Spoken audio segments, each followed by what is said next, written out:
13 years after a 15-year-old girl disappeared from a local pool, the search for her continues. News Press Now has been following this case ever since it happened, and Morning Edition's Alex Philippin has been closely monitoring it for the last 5 years. Now, new information prompted him to revisit the case and take what he found to police. Here's Alex with more.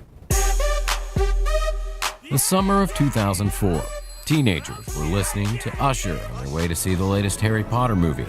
And 15-year-old Ashley Martinez was setting out with her little brother for a day of fun at Krug Pool in St. Joseph. But that fun wouldn't last. I dropped her off, her and her brother, and when I returned that afternoon to pick them both back up, he was here, but she was gone. In the days that followed, a police report was filed.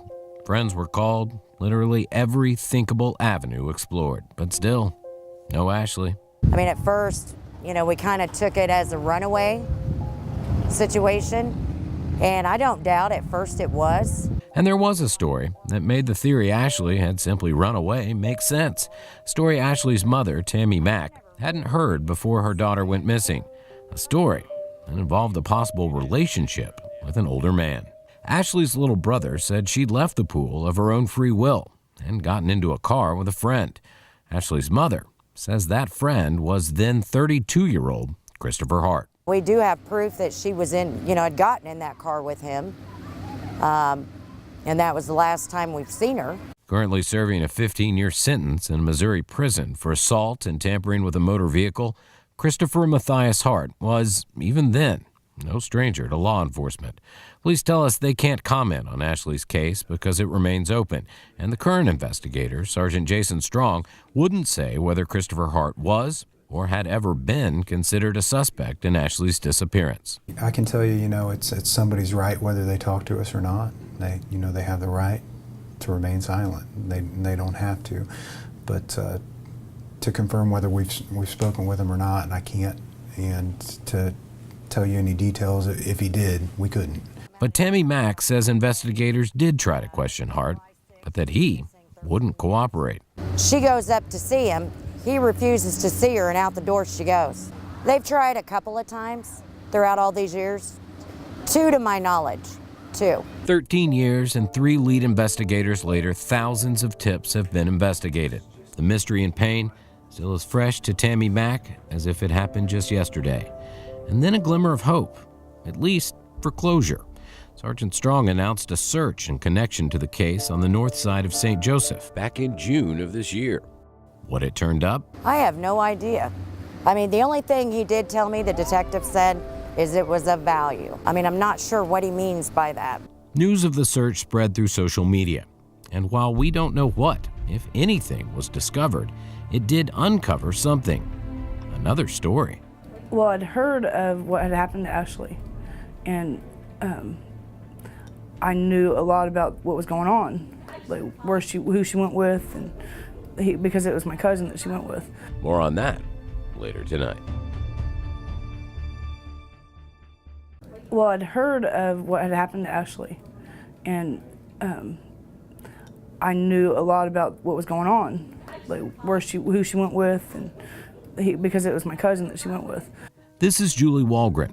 She says Christopher Hart is her cousin. The man Ashley Martinez's mother believes is the last person to have seen her missing daughter. Well, I remember going over to Chris's house. He told me he'd met a girl. She was there, and he told me he'd met her at Krug Pool. And the next day, or a couple days later, maybe I went back over there, and she was there again, and they were talking about going to Oregon. And she says she agreed to go with him, but then backed out at the last minute. The day we were supposed to go, he came to the house, and I changed my mind. I had a bad feeling. Something in my gut told me not, I shouldn't go, and I just didn't want to do that. Something just told me not to go. She says that bad feeling originated during a walk in the woods she'd taken with Christopher Hart, that he told her stories about bringing another girl to the same spot that just didn't sit well with her. After telling Hart she no longer wanted to go on the trip to Oregon, she says he left her house and headed to Krug Pool to pick up Ashley Martinez. I know, because I was there. I know that she was going with Chris. I know that it was planned. We were all at the house talking about it. And I know he went because he stopped by the house to get me, and I changed my mind. And, at least that part of the story, police had never heard. So we showed our interview with Julie Walgren to lead investigator Sergeant Jason Strong. You know, it's something that kind of blows my mind after all this time that we wouldn't have identified this witness in the case. You never know what's going to break a case like this. It could be something that she thinks fairly insignificant that could really help us out, you know, put the piece of the puzzle together for us. Looking at that puzzle, we went back to the story told to us by Julie Walgren. The one about the walk in the woods she says she took with Christopher Hart, where he told her the story that made her feel so uneasy. Walgren says that took place in the woods near Northwest Parkway. And that's certainly interesting because that area is less than 2 miles away from this area that would eventually be searched by police just a few months ago in connection to this case. Sergeant Strong tells us they followed up on leads into this case as recently as just a few weeks ago. And now that he's heard Julie Walgren's story from us, he tells us he wants to hear it from her. We attempted to contact Christopher Hart in prison to respond to the story Walgren told us, and we tried to speak with the attorney who represented him in his last legal case. Neither got back to us. Meanwhile, the search continues, and it's clear new information is out there. But the question remains the same. What happened to Ashley Martinez? I feel like something's been with me this whole time. You know, with the memory there still fresh, you know, and I don't know, maybe Ashley's spirit's with me. I mean, it's been 13 years. You know, I'd like to know, you know, I'd like to bring her home.